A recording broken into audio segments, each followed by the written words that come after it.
हाँ जी, कर दे शुरू। स्ट्रेट लाइन चल रही थी हमारी, वो भी मिसलेनियस एक्सरसाइज, ठीक है ना। और मिसलेनियस नहीं, मुझे लगता है आज लास्ट क्लास होगी। जितने क्वेश्चन बचे हैं उसके हिसाब से लगता है आज खत्म हो जाएगा ये एनसीईआरटी से चैप्टर हमारा पूरा। तो बताएंगे लास्ट क्वेश्चन कौन सा था? 1990 हो गया था ना। ठीक है, तो आज हमको मिसलेनियस का 20 क्वेश्चन पढ़ना है। तो जरा सब लोग एक बार उसे पढ़िए पढ़िए 20 वाला क्वेश्चन पढ़िए और बताइए क्या उसकी फिगर हम बना पा रहे हैं क्या? क्या ये वो है कि डिस्टेंस वाला पॉइंट मूव वाला? हाँ, तो ये तो हमने पहले भी दिया था करने को। किसी ने किया कि नहीं कर रखा? ये एग्जाम्पल किया था हमने एक, जिसमें एक पॉइंट इस तरह से मूव कर रहा था कि वो ऐसी दो लाइनों से बराबर दूरी पे था हर बार। D1 is equal to D2 किया था, यहां से इसकी डिस्टेंस। और फिर जब वो हर बार ऐसे मूव करता तो इन सारे पॉइंट्स को जोड़ने पर एक स्ट्रेट लाइन आती है। प्रूव करने को कहा था उसने पिछली बार। अच्छा, उसी टाइम पे मैंने तुम्हें ये भी कहा था कि एक्सरसाइज में एक क्वेश्चन आएगा 20 नंबर ही बताया था, जिसमें दोनों का सम 10 है इस बार, D1 प्लस D2। यानी कि अब मैं तुमसे कह दूं कि तुमने कर रखा, कर तुम रहे नहीं कुछ, तो बस ठीक है। एक डिस्टेंस ये परपेंडिकुलर वाली, एक परपेंडिकुलर ये, D1 और D2। पहले वाली लाइन की इक्वेशन क्या है और दूसरी, ये दोनों इक्वेशन है। तो जो ये P पॉइंट था हमारा, है ना, हमने इसके कोऑर्डिनेट्स मान लिए थे x, y ही। ठीक है जी। तो अब हमने एक बार इसकी डिस्टेंस निकाल ली थी इससे, तो D1 क्या आती है मोड वाले फॉर्मूले से बताओ? ये x और y इसी जगह पुट हो जाएंगे तो कोई फर्क पड़ेगा नहीं, और ये 5 क्या होगा? माइनस में आ जाएगा अपॉन रूट में। ठीक है ना। ऐसे ही हम D2 निकालते इसी पॉइंट की इस वाली लाइन से डिस्टेंस, फिर मोड में आती, क्या आता है इस बार? 3x minus 2y upon root में। सही है। हमें ये बोला उसने कि इन दोनों का सम डिस्टेंसेस का 10 है, तो ये प्रूव करिए कि जो पॉइंट P है वो स्ट्रेट लाइन में मूव कर रहा होगा। ये बात बोली नहीं बोली बाद में? तो D1 प्लस D2 यानी यहां पर क्या बनेगा? x प्लस वाई माइनस 5 का मोड अपॉन में √2 प्लस ऊपर 3x माइनस 2y प्लस 7 का मोड अपॉन 13। एक जगह अपॉन में √2 है, एक जगह √13 है, अब बराबर में 10 है। किस तरह से सॉल्व कर सकते हैं इन मोड्स के सम को? प्लस माइनस लगा के तो बताओ जरा।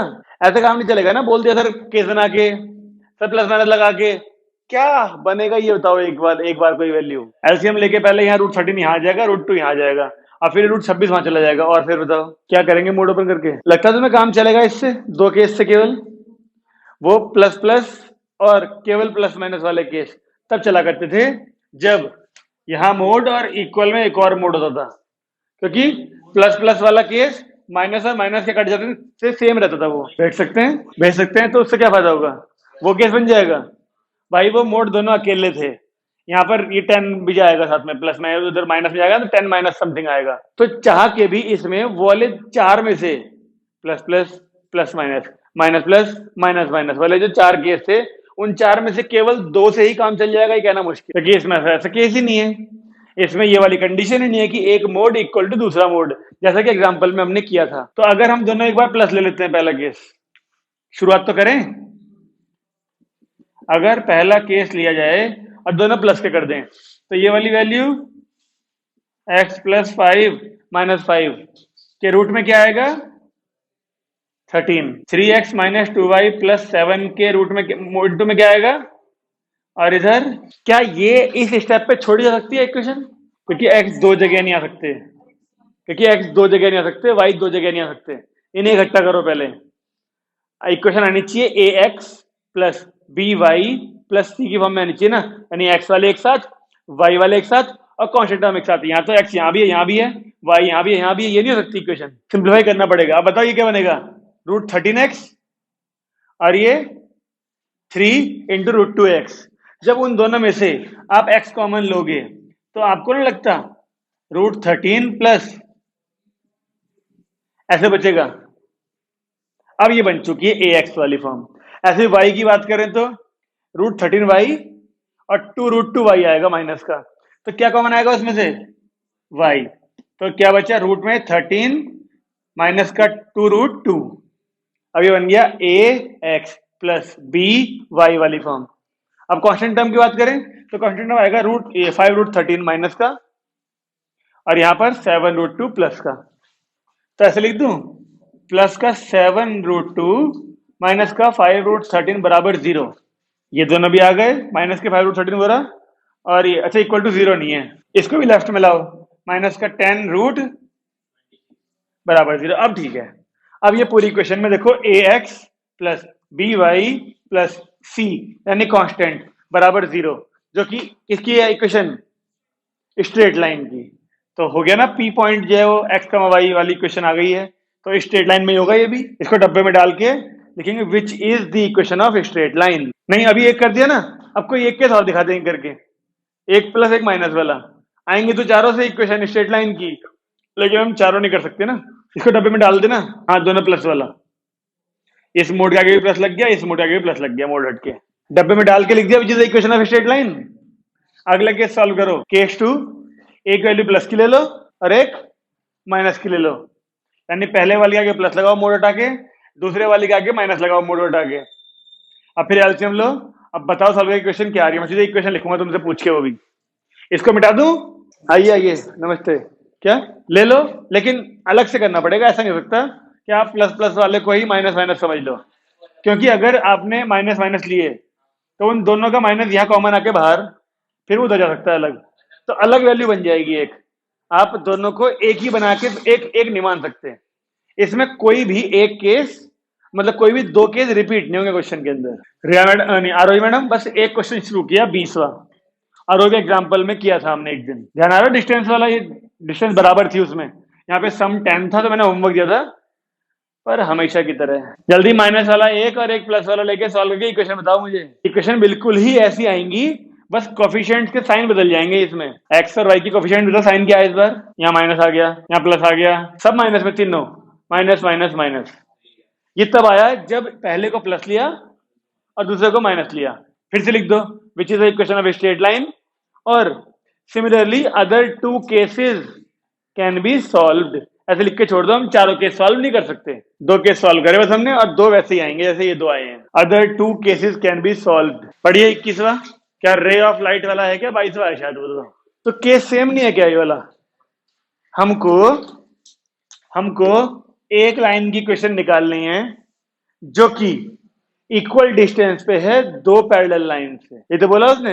अब अगर इससे ऊपर एक लाइन है, इसके नीचे एक लाइन है, उसे इक्विडिस्टेंट बोलेंगे या कोई और केस हो सकता है, मजबूरी है इक्विडिस्टेंट। ये लाइन किन्हीं दो लाइन से बराबर दूरी पे है, इसका मतलब साफ है कि एक लाइन इसके ऊपर होगी और एक लाइन इसके नीचे होगी, तभी तो ये वाली जो डिस्टेंस होगी d1 और जो ये वाली डिस्टेंस होगी d2, तो हमें यही इक्वल दी हुई हैं। तो इस पहले वाली की क्वेश्चन क्या है बताओगे जरा, और दूसरी की, और इस बीच वाली की क्वेश्चन ढूंढने को कही है, बताइए कैसे करना चाहिए। क्या आपको अगर मैं लाइनें बना के ना दिखाता, क्वेश्चन में पैरेलल ना बोलता, तो क्या इन दोनों इक्वेशन को देख के आप जज कर सकते हैं दोनों इक्वेशन पैरेलल है, दोनों इक्वेशन डिस्टेंस इक्वल है। मैं कह रहा हूं ये बनाता ही ना अगर मैं, तो पता कैसे चलता। कोएफिशिएंट्स का रेशियो देखो, ये अपॉन ये 3, ये अपॉन ये 3, यानी a1 अपॉन a2 इक्वल आ गया b1 upon b2 and not equal है c1 अपॉन c2। ऐसा केस बनता ही था दोनों लाइनें पैरेलल होती थी, आया याद। हाँ खैर चलिए, अब डिस्टेंस निकालनी हो अगर, तो पहले हमें एक पॉइंट ऐड करना पड़ेगा ना, यहां पर P मान लिया x कमा y, P से ही डिस्टेंस निकालेंगे उस लाइन की, और P से ही डिस्टेंस निकालेंगे इस लाइन की, और दोनों डिस्टेंस को कर देंगे इक्वल। तो जैसा क्वेश्चन मैंने अभी किया था उसमें d1 plus d2 equal to 10 था, इसमें d1 इक्वल टू d2 ही तो है, बस कर दो जल्दी से, दोनों डिस्टेंस लिखो पहले, फिर उन्हें इक्वल करो और मोड का इंतजाम करके बताओ इक्वेशन क्या आ रही है। वही केस लेने पड़ेंगे प्लस प्लस माइनस वाले, बस यहाँ बेनिफिट मिल जाएगा, एक यहाँ एक बेनिफिट मिल जाएगा, इक्वल में एक डिस्टेंस इधर आएगी, एक डिस्टेंस यहाँ आएगी, तो दोनों प्लस वाले और दोनों माइनस वाले, ये दो अलग अलग काउंट नहीं होंगे केस, इन दोनों को एक ही काउंट करा जाएगा, और एक प्लस एक माइनस, एक माइनस एक प्लस, उस वाले दो केस को भी एक ही माना जाएगा बस। तो हमें बस दो केस सॉल्व करने हैं, तुम उन दोनों में से एक ही दिखा दो करके मुझे बस पहले। जब तुमने दोनों मोड ऐसे करके लगाए होंगे, ठीक है जी, तो इधर वाले में अपॉन में क्या आया तुम्हारा 117, तुम उस 117 के फैक्टर करोगे तो वो आएगा 13 इंटू 9, और यहां पर क्या है केवल रूट में 13। आपको नहीं लगता ये 9 रूट के बाहर आके 3 बना देगा? वो 3 यहां आ गया तो रूट 13 से रूट 13 कट जाएगा। इक्वल है ना, बीच में अकेली अकेली टर्म्स हैं। तो यानी पहले वाला मोड अपॉन में 3 इक्वल टू दूसरा वाला मोड अपॉन में 1। ये बचा, कर दो सॉल्व, अब हो जाएगा ना। लो भाई, जब दोनों प्लस के लिए तो 18x प्लस 12y प्लस, कोई और सहमत है क्या इस इक्वेशन से? मना कर रहे भाई सब लोग, x भी कट गए और y भी कट गए, तो फिर लिख दो नो सॉल्यूशन, यानी दोनों साइड प्लस वाले केस, दोनों साइड प्लस वाले केस लेके हम नहीं चल सकते। तो अब एक प्लस और एक माइनस वाला लो। ऐसा पहली बार नहीं हुआ, ऐसा पहली बार नहीं हुआ कि एक्स एक्स और वाई वाई दोनों कट गए। अभी कल परसों भी एक क्वेश्चन में हमारा m का स्क्वायर इक्वल टू -1 आया था, तुम्हें याद है? तब भी मैंने तुमसे कहा था इसे काट दो, सॉल्व नहीं होगा ये, नो रियल रूट्स एग्जिस्ट, ऐसे करके। अजय भाई साहब, आपने कहीं साइन चेंज करने में गलती करी है। सही तो है यार, देख यहाँ पर क्या है, 9x प्लस 6y, इसके अपॉन में 3 है, ये 3 यहाँ जाएगा और इधर वालों से इंटू, ये किससे? इससे। तो 9x प्लस 6y तो बनेगा इधर भी 18x प्लस 12y। जब एक प्लस और एक माइनस लिया तो यहां पर 11 कर दो बस। बोलिए जी, सही है? 18x plus 12y plus 11 equal to 0। Match करो, मैच कर लिया। यहाँ पे क्या लिखोगे? Which is the equation of straight line. ये तो बोला था उसने, find the equation of straight line. तो स्ट्रेट लाइन इक्वेशन ढूंढ दी हमने। हमारे कुल मिला के दो ही तो केस बनते, दोनों साइड प्लस वाले और दोनों साइड माइनस वाला, तो एक ही बन जाता मिलके। लेकिन एक प्लस एक माइनस वाला केस बनता, लेकिन जब हमने दोनों साइड प्लस लेके चले तो सारे एक्स सारे वाई कट गए, यानी कोई इक्वेशन नहीं आ रही लाइन की, तो छोड़ दिया उस केस को, पॉसिबल नहीं है। फिर हमने एक और केस लिया, कौन सा? तो दोनों में से कोई एक नेगेटिव होगा, तो पहले प्लस लगाया दूसरे माइनस लगाया, इक्वेशन हमारी आ गई।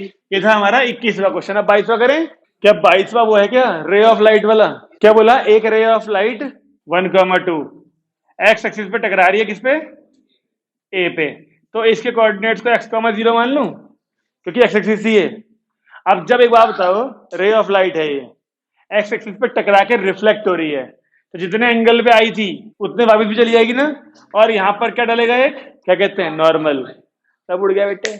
ये वाला एंगल हो जाएगा आई और आर, दोनों इक्वल होंगे। ये तो वापस जिस पॉइंट से जा रही है वो भी दे रखा है शायद, के जिस पॉइंट से रे ऑफ लाइट आ रही थी वो दे दिया, एक्स एक्सिस पे कहीं टकराई, और जिस पॉइंट से वापस जा रही है वो भी दे दिया। अब क्या पूछ रहा है हमसे? कोऑर्डिनेट्स ऑफ ए। सोचिए किसके का दिमाग चल रहा है इस बात पे कि क्या अप्रोच लगाई जा सकती है। मैं बताऊंगा तो फिर तो हो ही जाएगा, लेकिन क्या पता तुम्हारे पास से कोई एक बहुत बढ़िया तरीका आ जाए निकल के। दोनों का स्लोप इक्वल क्यों होगा और दोनों के स्लोप का प्रोडक्ट -1 क्यों होगा? जवाब भी दो इस बात का, केवल ये बोलने से काम थोड़ी चलेगा। हालांकि दोनों में से कोई एक ही बात होगी या दोनों नहीं होंगी। परपेंडिकुलर दिया है, रिफ्लेक्ट करने वाली परपेंडिकुलर पे नहीं होती। ये इंसिडेंस रे है और ये रिफ्लेक्टेड रे है, तो एंगल इसके बीच में जरूरी है 90 हो। अगर इस आर को मिटा दूं थोड़ी देर के लिए ताकि जगह खाली हो जाए थोड़ी सी, आई को भी, ये तो पता ही हमें दोनों एंगल इक्वल होंगे, ये तो पता है ना। अगर इस वाले एंगल को मैं थीटा मानूं, ठीक है, ये नॉर्मल था ना, यानी ये पूरा एंगल कितना होगा जिसमें ये छोटा सा थीटा है, तो ये वाला एंगल जो है होना चाहिए, और जितना ये है उतना ही इसके बगल वाला भी होना चाहिए, तो ये भी 90 माइनस थीटा होगा। अब सोच के बताओ कि ये नॉर्मल था तो इधर भी पूरा एंगल 90 होगा ना, ये 90 माइनस थीटा है तो ये कितना होगा? थीटा। आई बात समझ में? ये थीटा तो वो 90 माइनस थीटा, ये 90 माइनस थीटा, तो आई और आर इक्वल के साथ 90 माइनस थीटा, फिर इधर भी 90 बन रहा होगा ऐसे हॉरिजॉन्टल के साथ, तो ये 90 माइनस थीटा, तो ये थीटा ही आएगा। अच्छा, अब इनका अगर नाम रख दें, ये ए हो गया, ये पी और ये क्यू। अब मुझे आप एक बार स्लोप बताइए ए क्यू का। ए क्यू यारी इसका स्लोप tan थीटा बोली कन्या, मान लिया, ठीक है। क्या ए क्यू का स्लोप एक और तरीके से भी निकल सकता है?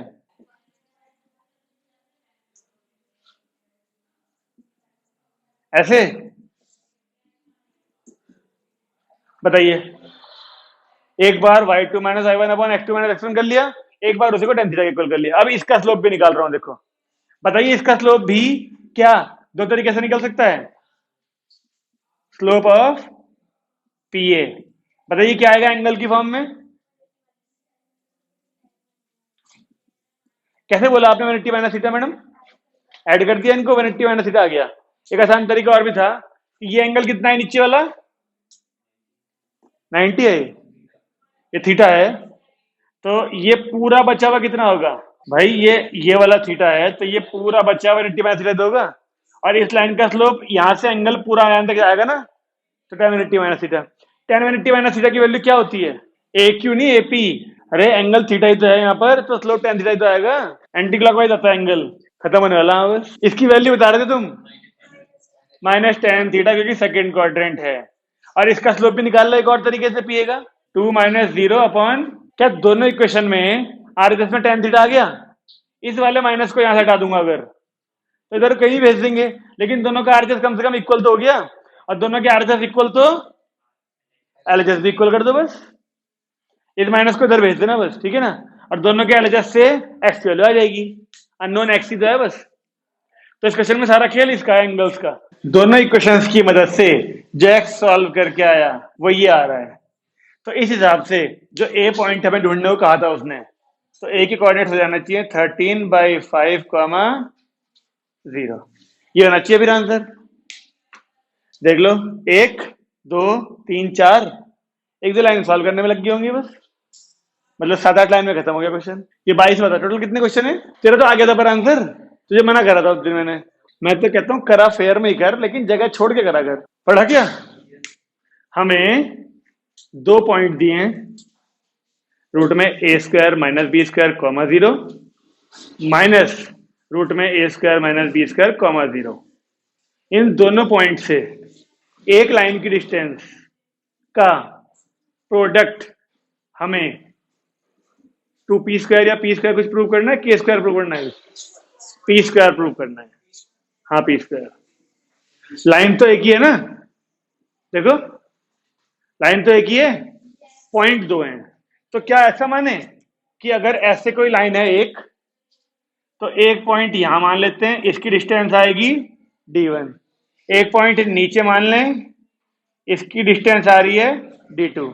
हमें जो टू प्रूफ में बात बोली है वो है d1 into d2 is equal to p²। हमें ये प्रूव करना है, b², बस ये प्रूव करना है हमको।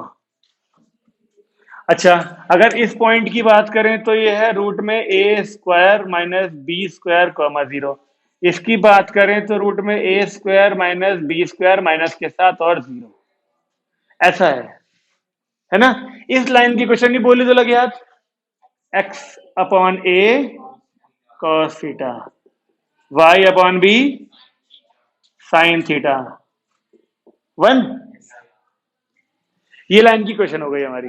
अब आप बताइए मुझे किस प्रकार हम लोग इसे शुरू कर सकते हैं? बताइए शुरू कैसे करा जाए? शुरू कौन से दोनों, ये दोनों पॉइंट या फिर ये इंटरसेक्शन पॉइंट ढूंढ लें? अजीब बात है, डिस्टेंस भी निकाली जा रही है, वहां पे दोनों डिस्टेंस का प्रोडक्ट लाना है। तो पहली डिस्टेंस इस पॉइंट से इस लाइन तक की निकाल लो, फिर इस पॉइंट से इस लाइन तक के निकालो, और दोनों कौन सी होंगी? परपेंडिकुलर ही होंगी। उन दोनों की इंटू करेंगे और लग जाएंगे b² लाने में। पता नहीं क्या सोचे थे तुम। हो सकता है एक लाइन में एक ही साइड में हो सकता है, वो अकॉर्डिंगली नेगेटिव देखना, हो सकता है y एक्सिस जैसा हो नीचे उसके। ठीक है, तो d1 बताइए, d1 यानी इस पॉइंट को जब मैं इस लाइन में पुट करूंगा तो x की जगह पर तो ये वाली हो जाएगी और y की जगह पर 0, यानी ये हिस्सा हट जाएगा ना, हट जाएगा पूरा। तो रूट में आएगा a² माइनस b², साथ में cos थीटा। एलसीएम भी ले लेंगे, हैंड टू हैंड फ्रैक्शन से बच जाएंगे। एलसीएम अगर इस लाइन का लिया गया होता तो ये b यहां आता, bx है ना, और ये माइनस का a भी यहां आता, तो यहां पे एक b लगा देता हूं बस, x की जगह पे ये आ गया, cos थीटा ये है ही है, ये a भी यहां जाके माइनस से भी आया होता ऐसे। अपॉन में रूट में आपके हिसाब से क्या आना चाहिए? ये 0 पुट हुआ होगा ना y की जगह पर, तो ये पूरा हट गया होगा। अपॉन में क्या था? इस इक्वेशन को कर रहे हो या फिर एलसीएम वाली को कर रहे हो? 1 तो नहीं आने का, ये a और b भी तो है अपॉन में, यहाँ पे आया होगा बी एक्स के साथ में cos थीटा, तो एक्स का कोएफिशिएंट हो गया बी cos थीटा। तो क्या, हाँ, बी स्क्वायर और ए स्क्वायर, ये आना चाहिए, शायद ये आना चाहिए ना अपॉन में। नंबर डाल दें, पहली डिस्टेंस आ गई। अब इस तरीके से दूसरी वाली देखें, तो दूसरी वाली में लगता है तुम्हें कुछ खास अंतर आएगा, क्योंकि इस पॉइंट में बस माइनस ही तो है इसकी कंपेरिजन में। तो कहां चेंज आना चाहिए इसमें, यहां माइनस का भी आ जाएगा एक, बाकी सारा सेम रहेगा। नीचे तो स्क्वायर है तो प्लस ही रहेगा। ठीक है, तो उतार दे D2 को भी। माइनस में बी रूट में A square minus B square cos theta minus का ए बी अपॉन रूट में B square cos square theta A square sine square theta. सही है। अब पहले इन दोनों की इंटू करूं या पहले इन दोनों को सिंप्लीफाई करूं? सिंप्लीफाई कर लें। तो देखो इसमें सिंप्लीफाई क्या हो सकता है, ये बी बी कॉमन आ सकता है, एक यहाँ का बी कॉमन आ सकता है बाहर, है, सीधा ही कर दो। नहीं, कॉमन तो लेना ही पड़ेगा। देखो ना, अभी इन दोनों की इंटू होनी है, एक भी यहां से कॉमन आ रहा है बाहर, एक भी इससे भी आएगा बाहर कॉमन। और जब इन दोनों के इंटू करोगे तो इसका बी और इसका बी इंटू होकर बी स्क्वायर बनाएंगे, जो कि लाना है, यानी बाकी सारा कटना चाहिए। अगर आप कॉमन नहीं निकालोगे तो पता नहीं लगेगा फिर आपको वो चीजें। हालांकि जब इंटू करेंगे तो डिनोमिनेटर में सेम रूट होने के चक्कर में रूट गायब हो जाएगा क्वेश्चन का। ठीक है, तो यहां पे देखिए जरा कैसा दिखेगा ये, d1 into D2 is equal to, एक भी यहां का बाहर दिखा दूं, क्यों भाई, एक भी यहां का और एक भी यहां का, तो वो क्या बन गया होगा, बी स्क्वायर। सही है। हाँ, अंदर वाला ये, अब ये रूट में A square minus B square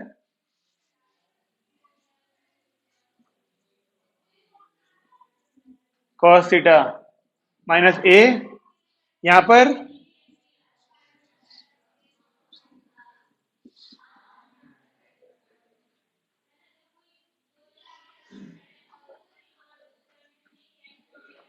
B square cos square theta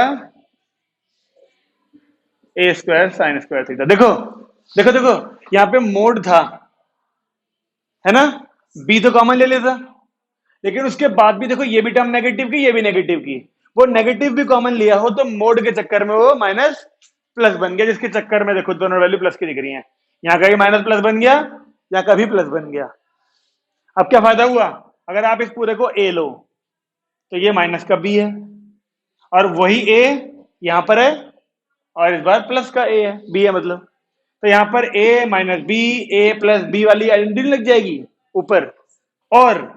और एक मोड जो अलग अलग थे वो एक कर दिया मैंने, ताकि वैल्यू पॉजिटिव ही आनी चाहिए इंटू करके अभी भी।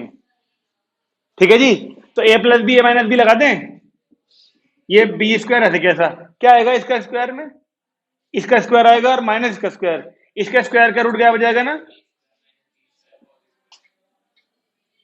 और माइनस का बस इतना बचेगा ना ऊपर, इसका स्क्वायर ये रहा माइनस इसका स्क्वायर ये रहा, और नीचे तो पूरी वैल्यू चली रही है। नीचे सॉल्व ना करूं, मतलब यहां उतारने की जरूरत नहीं है, बाद में एक ही बार लिख देंगे नीचे वाले को, बार बार क्या उतारना, इसी को तो सॉल्व करना है बस हमने। अब बताइए, मैंने आपसे कहा कि दोनों की इंटू करके बी स्क्वायर लाना है वहां पर आंसर के हिसाब से, तो जो वैल्यू नीचे है, नीचे ये है पूरा, देखो ये बी के साथ में कॉस है और ए के साथ में साइन है, हमें यहां भी तो ऐसा चाहिए, है ना। अब अगर आप करोगे तो ए की इंटू कॉस में आएगी पहले, हमें ए के साथ में साइन चाहिए, खैर हमारे बी के साथ में कॉस स्क्वायर भी आएगा, बी के साथ में कॉस स्क्वायर है, तो ये वाला हिस्सा तो ठीक आएगा, लेकिन जब ये वाला आएगा ना तो ठीक करना पड़ेगा। कैसे, देखिए पहले तो बी स्क्वायर चल ही रहा है, डिनोमिनेटर नहीं लिख रहा हूं यहां पर, ठीक है, तो ए स्क्वायर कॉस स्क्वायर आएगा पहले, और साथ में ना ये लिख रहा हूं देखो माइनस का ए स्क्वायर इसके, ताकि ए स्क्वायर वाले इकट्ठे हो जाएं। अब क्या बचा होगा, माइनस का B square cos square theta, बताइए सही है। अब हमें ए के साथ में साइन चाहिए, हमारे ए के साथ में कॉस आ रहा है, तो क्यों ना एक काम करें, इन दोनों में ए स्क्वायर कॉमन ले जाए। देखो देखो देखो, देखता हूं आइडेंटिटी लग जाएगी ना, कितनी सही लगेगी। अगर ए स्क्वायर कॉमन लिया तो क्या बचेगा यहाँ? Cos square theta minus one क्या होता है वो? क्या बेटे, क्या मैडम आपने भी बोला? Cos square theta minus one minus sine square theta आएगा। मैं वही जानना चाह रहा था। आइडेंटिटी लिख जाएगी, आइडेंटिटी लिख जाएगी, वो सबको पता है। लेकिन वो आइडेंटिटी होती है वन माइनस कॉस स्क्वायर जो नॉर्मली इस्तेमाल करते हो। यहाँ पे उल्टी लग रही है, कॉस स्क्वायर माइनस वन, तो वैल्यू उसकी माइनस का साइन स्क्वायर आएगी। यहाँ भी माइनस हो जाएगा, यहाँ फिर माइनस हो जाएगा, पर मोड के चक्कर में वो माइनस कॉमन लेके प्लस बन जाएगा। ओके, चलिए, तो क्या जगह होगी अभी? तो इन दोनों का ए स्क्वायर कॉमन लिया तो बचा cos square theta minus one minus का B square cos square theta. अगला स्टेप, बी स्क्वायर के साथ ए स्क्वायर, ये वाली वैल्यू बनी माइनस के साइन स्क्वायर, ये रहा minus sine square theta minus का B square cos square theta. अब मैच करो भाई। एक काम करता हूं, यहाँ पे d1 इंटू d2 की वैल्यू लिख रहे हैं हम लोग, ठीक है ना? ये बी स्क्वायर है ऊपर, इन दोनों के माइनस कॉमन ले लो, मोड के चक्कर में वो क्या बन जाएंगे? प्लस। तो यहां आया बी स्क्वायर, और कितनी वैल्यू बची? ए स्क्वायर के साथ में क्या है? साइन स्क्वायर, और बी स्क्वायर के साथ में कॉस स्क्वायर थीटा, और अपॉन में भी तो यही चल रहा है। देखो ये छोड़ा था हमने जब, बी स्क्वायर के साथ में कॉस स्क्वायर थीटा और ए स्क्वायर के साथ में साइन स्क्वायर थीटा। देखो मैच कर लो, बी के साथ में कॉस है, ऊपर भी बी के साथ में कॉस है, नीचे ए के साथ में साइन है, नीचे भी ए के साथ, ऊपर भी ए के साथ में साइन है, जिसकी वजह से ये पूरी वैल्यू आपस में काट देंगे दूसरे को। तो कुल मिला के d1 इंटू d2 हमारा बी स्क्वायर ही आ जाएगा जो हमें लाना था।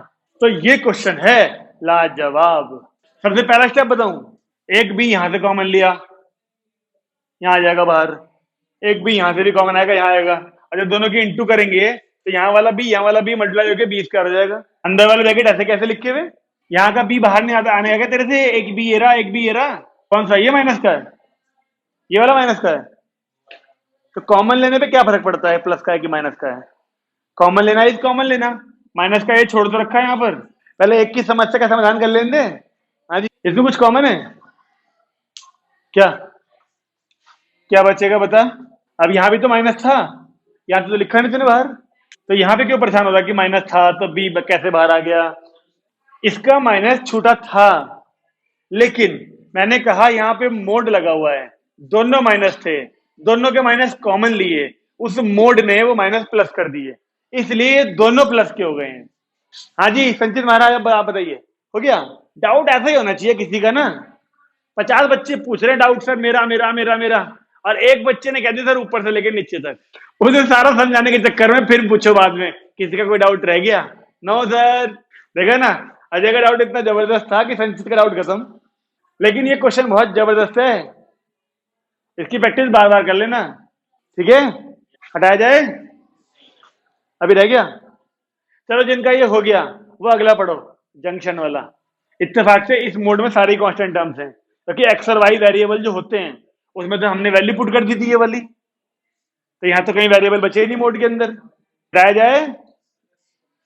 अजय भाई साहब इधर वाला मिटा दो, वाला लास्ट वाला क्वेश्चन है नहीं मिसलेनियस के लायक का। सेकंड लास्ट क्वेश्चन तो डिजर्व करता है मिसलेनियस, लेकिन लास्ट क्वेश्चन कतई भी मिसलेनियस का नहीं है। कर दो जिस समझ में आ गया, बाकी मैं भी करता हूं अभी। भाई मिटाऊं इधर वाला? ओ अजय, किसी का रहता नहीं है ना पार्ट्स का? उधर है। हाँ जी, कौन पसंद जा रहा है? आ गया? हमको ऐसे करके रेलवे क्रॉसिंग दी है, ठीक है ना, और एक व्यक्ति इस जंक्शन पे खड़ा है, इंटरसेक्शन पॉइंट पे, उसको यहाँ पे सामने एक ट्रैक कह लो या फिर सड़क कह लो है, और इसे वो ना शॉर्टेस्ट डिस्टेंस ट्रेवल करता है। शॉर्टेस्ट डिस्टेंस कौन सी होती है? 90 डिग्री वाली। तो उसने यहां से डाला होगा एक परपेंडिकुलर ऐसे करके, वो इस रूट को फॉलो करता है ना? तो हमसे पूछ रहे हैं बताइए इस रूट की इक्वेशन क्या है ना? ये है ना क्वेश्चन? तो जरा तो मुझे इन दोनों की इक्वेशन बताओगे, ट्रैक की, रेलवे ट्रैक की। 4 बराबर 0, और इसकी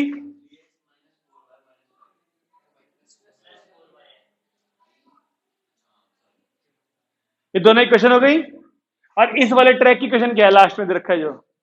ठीक है जी, बात समझ में आई। व्यक्ति कहां खड़ा है, क्रॉसिंग यानी जंक्शन पी पे, और उसको इस रूट पे आना है। तो इस रूट की क्वेश्चन निकालने के लिए हमें क्या क्या चाहिए बताओ।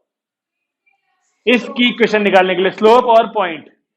तो स्लोप कैसे मिल सकता है हमें इसका, इसकी मदद से, क्योंकि ये और ये है 90 पर, तो जो इसका स्लोप होगा उसका रेसिप्रोकल और माइनस से इंटू कर देंगे, इसका आ जाएगा, यानी m1 m इक्वल टू -1 वाले से इसका स्लोप आ गया। और पॉइंट कैसा आएगा इसके ऊपर, इन दोनों लाइनों को सॉल्व करो तो इंटरसेक्शन पॉइंट निकल जाएगा, ये वाला पॉइंट ही मिल गया, स्लोप यहां से मिल जाएगा, इक्वेशन आ जाएगी। चालू कर दो, पहले इसका स्लोप निकालो आ जाए, जल्दी से स्लोप निकालो या फिर इंटरसेक्शन पॉइंट निकाल लो पहले जी। बताएंगे पी पॉइंट के कोऑर्डिनेट्स क्या आए थे, -1/17 वाई, ये ठीक है, ठीक है। और इसकी क्वेश्चन देखें फिर। हाँ जी बोलिए। ओहो, मैच कर रही है भाई, ये तो बड़ी ही आसानी से आ गई। थोड़ा और 15-20 मिनट ले लेते ना क्वेश्चन तो अच्छा रहता। एक क्वेश्चन करते हैं ना, छोटा सा क्वेश्चन है ये, मिसलेनियस वाले की तरह नहीं है, लेकिन कुछ शब्द उठाए गए हैं इस क्वेश्चन के। Find the equation of line through, find the equation of line through 2, 3 so that segment of the line, so that segment of the line intercepted, intercept वाला शब्द है इंटरसेप्ट, ठीक है ना, intercepted between the axis AX ES, between the axes is bisected at this point, is bisected at this point। पढ़ के देखो समझ में आ रहा क्या, आ रहा समझ में। जो मैंने तुमसे मिसलेनियस वाले एग्जाम्पल को पढ़ने के लिए कहा, उसमें भी तो सेगमेंट का कोई हिस्सा, मतलब लाइन का एक सेगमेंट बाइसेक्ट हो रहा था ना किसी पॉइंट पे, इसने भी ऐसे बोल दिया उसने, और बिटवीन द एक्सिस बोल दिया, यानी लाइन जो है वो, लाइन जो है वो एक्सिस यानी बिटवीन द एक्सिस, यानी इंटरसेप्ट फॉर्म टाइप की बात कर रहा है कुछ वो। तो क्या ऐसी लाइन बननी चाहिए पहले ही एक, बिटवीन द एक्सिस ऐसी बनती है लाइन, यानी दोनों एक्सिस के बीच में बन गई। अब ये लाइन किस जगह से पास कर रही है, 2,3 से, और इसी पे बाइसेक्ट भी हो रही है। मजे की बात ये है, तो 2,3 यहां कहीं लगा दूं अगर, और इसी पे बाइसेक्ट भी हो रही है, यानी कि मिड पॉइंट भी है। आगे समझ में, बस इसकी क्वेश्चन पूछ रहा है। कैसे करते थे इस क्वेश्चन को, ये ए और वो बी इक्वल तो नहीं दिया हुआ, आप बोलो क्या कर रहे थे, ये लेट कहां करा तूने, तो कुछ और आगे की बात कर रही थी। इक्वेशन में पुट कर देंगे, उसकी इक्वेशन निकालने के लिए पहले इनको तो लेट करना जरूरी था, मैं उससे बुलवाना चाह रहा था, लेकिन उसके अंदर कॉन्फिडेंस ऐसा खत्म हो रखा कि बोल के नहीं दे रहा, एक बार बोल दिया अब फिर मैंने कही ये 2-3 बार कह दिया बोल बोल बोल, लेकिन नहीं, ये ए ये बी, ठीक है ना। जब तक हम इसे लाइट नहीं करेंगे तब तक हम इसकी क्वेश्चन नहीं लिख सकते, क्योंकि इसकी मदद से ये पॉइंट बताओगे क्या बना होगा, और ये वाला पॉइंट 0B, तो इक्वेशन क्या बनी होगी हमारी, है ना। अब इक्वेशन मिल गई, हम इस इक्वेशन में ये पॉइंट पुट कर सकते हैं पहली बात, लेकिन उससे हमें क्या मिलेगा, एक इक्वेशन। भाई एक्स और वाई की नहीं, ए और बी नहीं मिलेगा, ए और बी में इक्वेशन मिल जाएगी। लेकिन सोचो पहले, रुक जाओ, अगर आपने कहा कि ये लाइन इसकी है, इस पे ये पॉइंट पुट कर रहा है, मतलब कर रहा है डिसाइड, तो आप यहां पुट कर दो एक्स वाई जगह, तो इक्वेशन आएगी ए और बी में। मैं कहता हूं रुक जाओ, पुट मत करो अभी, आप मिड पॉइंट वाला कॉन्सेप्ट यूज कर लो उसके बदले पहले। और वो क्या होता है, ये प्लस ये बाई 2 वाला तरीका ना, यानी 0 plus A/2 comma B plus 0, ये हमने निकाले मिड पॉइंट, या इसने हमें दिए भी हैं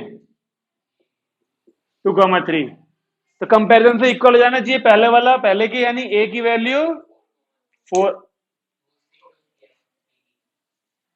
और B की 6 आ गई ना, ये दोनों पुट कर दो यहां, आसान है, बजाय आप पहले इस पॉइंट को यहां पुट करो, ए और बी की इक्वेशन ढूंढो, उससे आसान है कि अब ए और बी की सीधे वैल्यू पुट करो यहां। संजीत महाराज समझ में आया? तो x अपॉन 4y/6 बराबर 1 है ना? बढ़िया क्वेश्चन वैसा ही जैसे एनसीईआरटी में किए हमने, लेकिन शब्दों को घुमा दिया थोड़ा सा बस। इस पहले वाले को पहले की कल करा, दूसरे वाले को दूसरे को करा, दोनों मिड पॉइंट ही तो है। ये हमें दिया हुआ है मिड पॉइंट, नहीं सॉरी वो दिया हुआ है, ये हमने खुद निकाला। एक और लिखे क्वेश्चन ऐसी बढ़िया था, a straight line cuts intercept from the axis ax es, ठीक है ना, of coordinates the sum of whose reciprocals the sum of whose reciprocals is a constant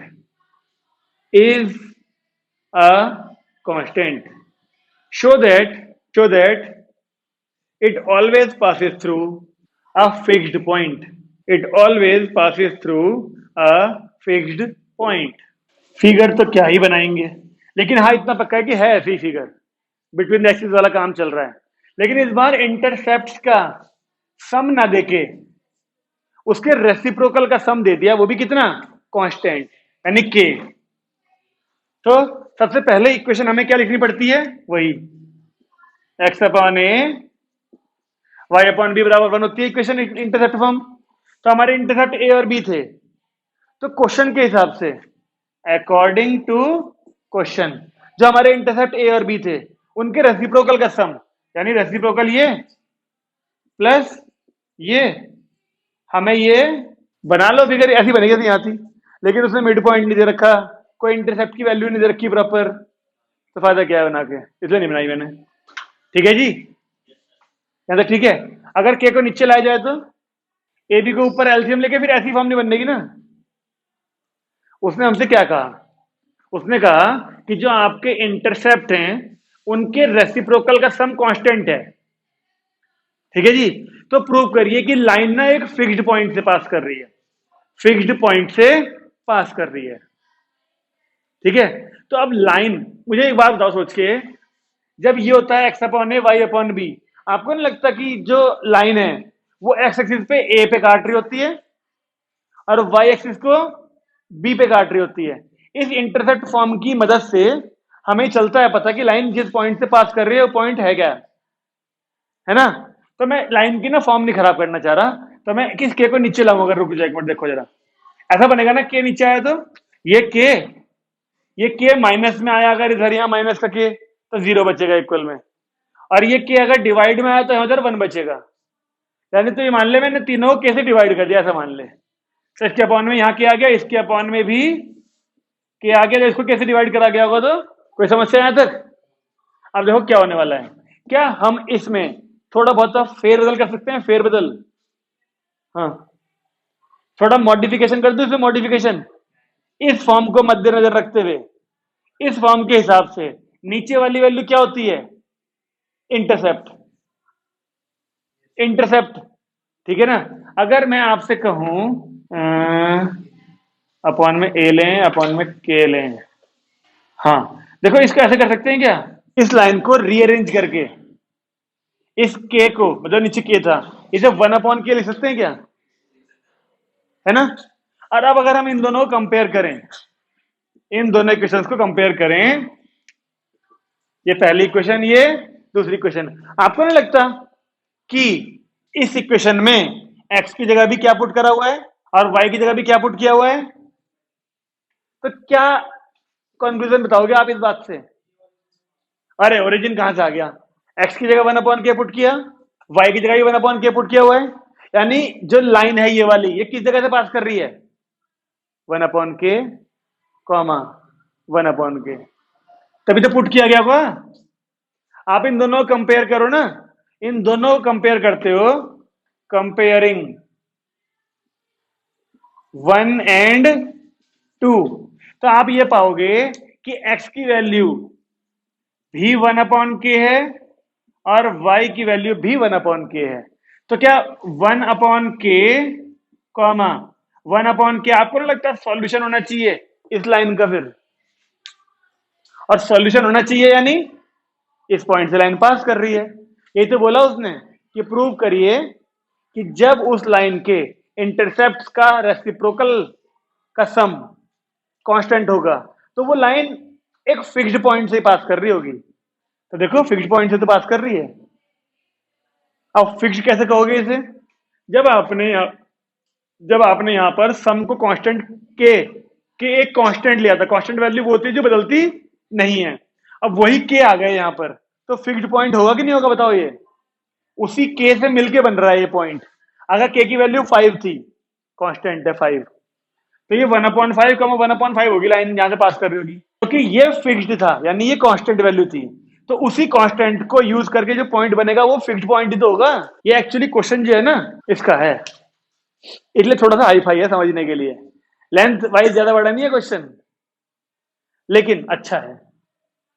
तो इसको आपको इस तरीके से ध्यान रखना पड़ेगा कि कैसे इस वाली फॉर्म को हमने इस फॉर्म में बनाने की कोशिश करी और एक्स और वाई की जगह पर सेम वैल्यू ला पाए, ताकि हम बोल पाए कि एक्स और वाई की जगह पर 1/k पुट किया गया है।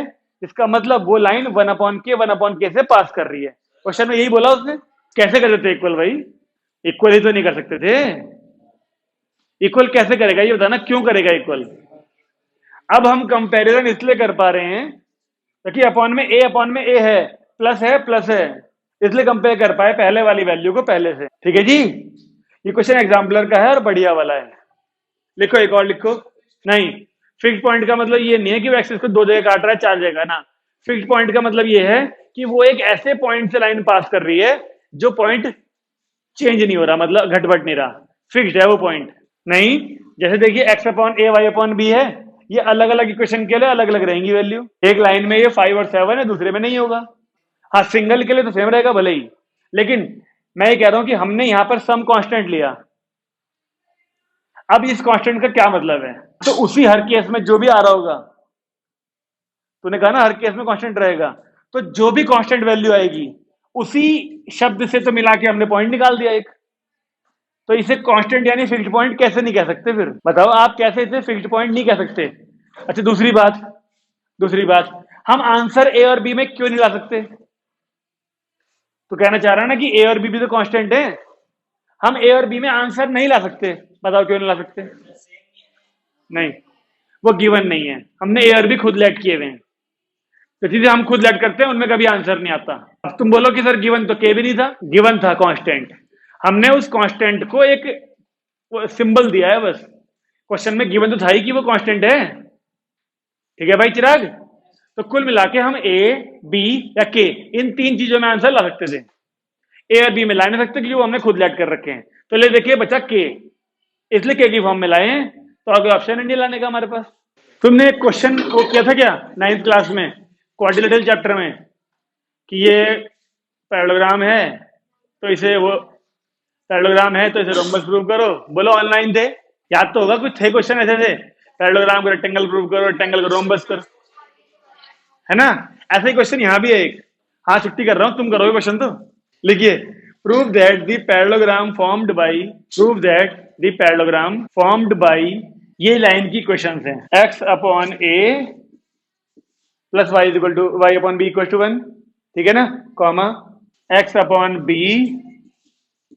Plus y/a is equal to 1, comma x/a plus y/b is equal to 2, comma चारों नहीं चाहिए ना ये, x/b plus y/a equal to 2। इन चार लाइनों से मिलके पैरेललोग्राम बन रहा है एक। ठीक है ना?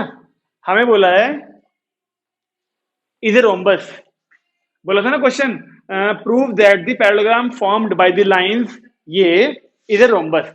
हमें प्रूव करना है कि जो पैरेललोग्राम इन चार लाइनों से बन रहा था वो एक रोम्बस होगा। अब पैरेललोग्राम और रोम्बस में क्या अंतर होता है? रोम्बस की चारों साइड्स इक्वल होती हैं, पैरेललोग्राम की नहीं होती। पैरेललोग्राम के दोनों डायगोनल्स इक्वल नहीं होते, इनके टेस्ट के बाद ही करते हैं। ठीक है ना? कल हम थोड़ा सा और पढ़ेंगे, कल परसों में थोड़ा एडिशनल पढ़ेंगे जो स्टेट लाइन में हमारी एनसीईआरटी में नहीं है, वो पढ़ेंगे थोड़ा सा टॉपिक। ठीक है? ये क्वेश्चन सब लोग चेक कोशिश करेंगे करने की, ठीक है?